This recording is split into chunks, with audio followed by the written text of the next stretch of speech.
So here's how to change country in Netflix Mobile. But before we start, you can click on my link down in the description to try out Pure VPN for free. So starting off, let's get to the Netflix homepage on the app. On this page, go to the bottom right corner and tap on My Netflix. Then, tap on the three bars at the top right corner. Here, go over to Account. As you can see, there's no option to change the location or country. Now, go back to your menu and open up the Pure VPN application on your phone.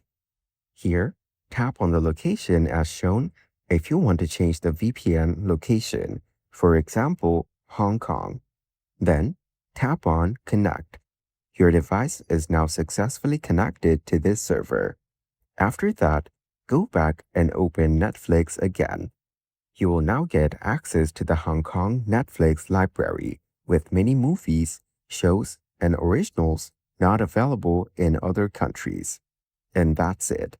Following these steps, you can easily change country in Netflix Mobile.